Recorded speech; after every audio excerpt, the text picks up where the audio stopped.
ನಮಸ್ಕಾರ. ಮುಖ್ಯ ಪ್ರಾಣ ಬಂದ ಮನೆಗೆ ಸರಣಿ ಕಾರ್ಯಕ್ರಮಕ್ಕೆ ಇಂದಿನ ಸಂಚಿಕೆಗೆ ಸ್ವಾಗತ. ಆತ್ಮೀಯರೇ, ಇವತ್ತು ನಾವು ಆರಿಸಿಕೊಂಡದ್ದು ಗೊರಟಗೆರೆ ಅಂದರೆ ಬನ್ನೇರುಘಟ್ಟ ರಸ್ತೆ ಬೆಂಗಳೂರಿನಲ್ಲಿ ಇರುವಂತಹ ಒಬ್ಬ ಹನುಮಂತ ದೇವರು.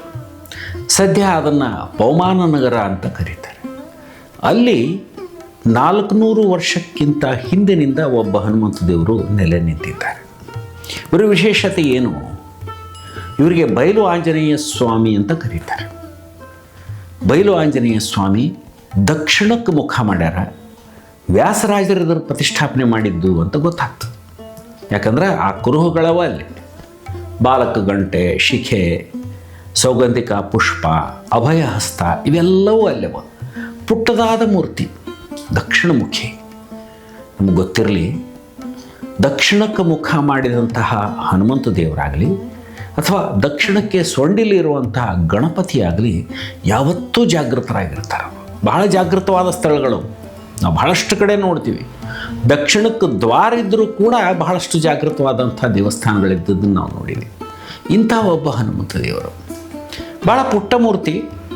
ಆ ಮೂರ್ತಿ ಅಲಂಕಾರ ಪ್ರಿಯರು ಇವರು ಅಂತ ಅನಿಸೋದು ನೋಡಿದರೆ. ಯಾಕಂದ್ರೆ ನವರಾತ್ರಿಯಲ್ಲಿ ಥರದ ಅಲಂಕಾರವನ್ನು ಮಾಡಿದ್ದು ನಮಗೆ ಸಾಕ್ಷಿ ಸಿಗ್ತಾವೆ.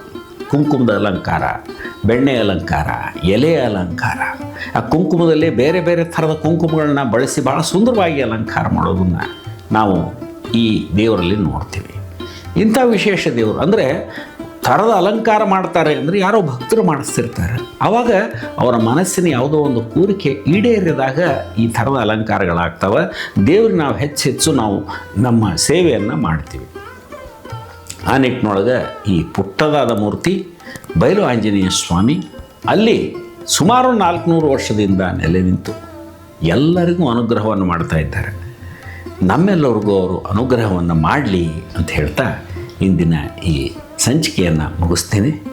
ಮತ್ತು ಮುಂದಿನ ಶನಿವಾರ ನಾನು ಇನ್ನೊಬ್ಬ ಹನುಮಂತ ದೇವರ ಬಹಳ ಲಘು ಚರಿತ್ರೆಯೊಂದಿಗೆ ತಮ್ಮನ್ನು ಭೇಟಿ ಆಗ್ತೀನಿ ಅಂತ ಹೇಳ್ತಾ ನನಗೆ ಅಪ್ಪಣೆಯನ್ನು ಕೊಡ್ರಿ.